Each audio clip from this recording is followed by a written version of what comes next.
By the late 13th century, the Byzantine Empire was a hollow shell of its former Roman self. Its military was depleted, and its frontier watchtowers stood empty, creating a massive power vacuum across the Anatolian plains. This void wasn't filled by a rival superpower, but by a small, obscure tribe of Turkic nomads who were vastly outnumbered and lacked any significant wealth. At their head was Osman, a leader defined by a calm, intense focus. He avoided direct confrontations with fortified Byzantine garrisons, instead utilizing quick raids and strategic retreats to slowly bleed the local defenses. The tribe's early survival was a result of finding the blind spots of a dying administration and striking exactly where the borders were thinnest. To transition from raiders to rulers, Osman provided his people with a shared destiny. Legend tells of a dream where a massive tree grew from his chest, its roots and branches spreading to shade entire nations. This sense of divine mission solidified into a political reality in 1299, when Osman officially declared his independence. The expansion moved from the fringes to the heart of the region, culminating in the capture of Bursa, a major strategic city that became their first capital. Controlling a permanent city proved that horses and raids were no longer enough. The Ottomans now required a formal system of governance to manage a growing state. Osman's son, Orhan, realized that the future of the state depended on shifting the tribal focus from conquest to administration. He replaced informal tribal tribute with a structured taxation system, providing the reliable revenue needed for permanent institutions.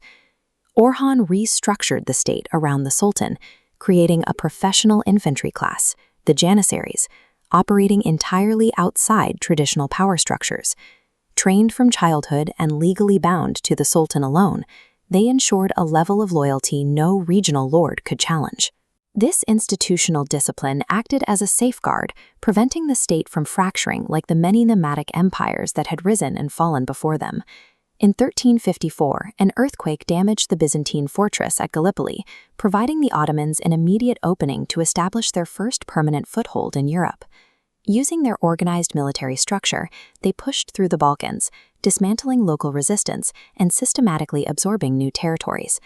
However, the rise was nearly cut short in 1402 when the conqueror Timur invaded. At the Battle of Ankara, the Ottoman army was shattered, the Sultan was captured, and the state dissolved into a decade of civil war between his sons. While the army failed, the underlying bureaucratic foundations remained intact. The state was resilient enough to survive the vacuum of leadership and eventually reassemble itself.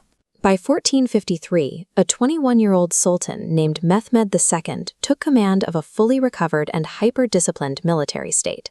He turned his attention to the last great obstacle, the legendary triple-layered walls of Constantinople. Mehmed deployed 80,000 troops and introduced massive new cannons capable of launching 1,200-pound projectiles against the ancient stone defenses. After 53 days of relentless bombardment and coordinated assaults, the walls finally gave way. The fall of the city marked the final evolution of the Ottoman military, transitioning from a tribal cavalry into a force built on specialized logistics and heavy artillery. The city was transformed into Istanbul, the Islamic center of a new transcontinental empire. The Ottomans now controlled 30 million people across 3 continents, holding the central trade nexus between Europe and Asia. Istanbul remains a global hub today, its modern density still centered around the imperial infrastructure built during this rise. The Ottoman Empire's 600-year reign was a product of institutional discipline, demonstrating that long-term survival relies on the deliberate strength of the state rather than the luck of the battlefield.